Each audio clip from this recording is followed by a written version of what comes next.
nous allons faire une petite visite guidée. On ne va pas prendre tous les éléments du département, mais comme nous sommes dans une région majoritairement, enfin, dans une préfecture de Tchaoudjara en particulier, c'est une préfecture à 90% musulmans. Et donc, il y a quelques objets musulmans que nous allons visiter. Vous allez voir le chapeau d'un imam. L'imam, c'est celui qui dirige la prière. Ce n'est pas celui qui fait appel à la prière, c'est celui qui dirige la prière. Et donc, c'est son chapeau que vous allez voir. Vous allez voir un os là. C'est l'os, le fémur d'un animal sur lequel l'arabe est écrit. Au début, c'était comme ça. Ça a évolué en ardoise, donc sur lequel on écrit et on présente à tous les apprenants de l'arabe et peut-être par la suite les tableaux. Mais vous allez voir qu'il y a aussi Bouta. Bouta, ça dit que c'est l'instrument qui est utilisé pour faire l'ablution. Donc il faut se laver la figure, les pieds et mains. Donc il y a le chapelet musulman qui est là, que vous voyez. Oui. Donc il y a aussi un chapeau. Et ce chapeau n'est pas porté par tout le monde. C'est ceux qui reviennent de la Mecque qu'on appelle les Al-Hajj ou bien les Al-Hajji dans la langue locale. Et c'est eux qui portent ce chapeau-là, très rapidement. Bon, en bas, vous allez trouver quand même les manuscrits arabes. Ce que vous allez trouver. Le Coran. C'est ce qu'on appelle le Coran. Voilà. Bon, nous allons aussi, parce que quand on parle de la culture, il y a aussi l'histoire. L'histoire fait aussi partie de la culture. Mais nous allons commencer par l'histoire de nos chefs traditionnels, une histoire de les valoriser. Bon, parce qu'ils étaient là avant les colons. Ils étaient là, il y avait déjà les chefs supérieurs. Nous allons d'abord présenter brièvement le 6e chef. Et le chef ici, il est appelé Wuro. Oui. Le chef supérieur thème de Tchaoudjou, c'est Djobo Boukari. Et c'est ce monsieur qui a accueilli pour la première fois les Allemands et qui mettait à leur disposition une cavalerie. Donc voilà, c'est monsieur qui est sur le cheval. Rapidement, c'est Agnoron Tchadjakotomou, c'est son successeur, donc depuis les années 1924. Voilà. Après, l'arbre était venu à Sokone avec les chefs Aïeva. D'abord, Aïeva Koura Issifou, c'est le chef supérieur du 18 avril 1949 au 30 juin 1980.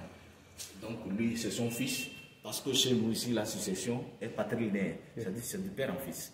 Et donc il a cédé donc son fauteuil de chef supérieur à Aïeva Urokura Foudou. Ça c'est le chef de thème de 1986 au 21 août 1994. Voilà, donc il s'est éteint donc à l'âge de 58 ans à Skol. Donc ici, ça c'est les chefs supérieurs qui se sont, vous savez, là, a été d'abord commencé par Partant. Ça c'est le vestibule de Partant que vous voyez devant lequel les chefs supérieurs ont pris une photo d'ensemble avec des colons. Voilà, à la main, bien sûr. Bon, maintenant, ça c'est le poste allemand de ce côté depuis 1898. Ça c'est après. Bon, ici, ça c'est l'histoire de tout le pays. Ce monsieur n'est pas arrivé quand même à Sokolé, mais c'est le premier Allemand qui est arrivé pour la première fois, qui a signé le traité de protectorat le 5 juillet 1884. Voilà. Et c'est l'archidiacre Gustave. Voilà. Donc après, c'est Schröder. Donc Schröder, c'est lui. Et il était depuis 15 juin 1887 à Partau, donc, et c'est lui qui a commencé la construction du poste administratif de ce côté, Friedrich, je vous l'avais dit tantôt. Donc après, c'est gouverneur Friedrich Michelburg. Enfin bon, lui,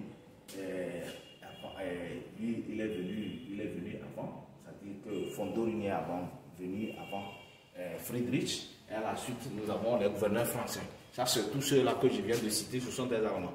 Mais le premier gouverneur, c'est le gouverneur français, celui qu'on appelait le gouverneur Auguste François Narcisse Dominique Paul.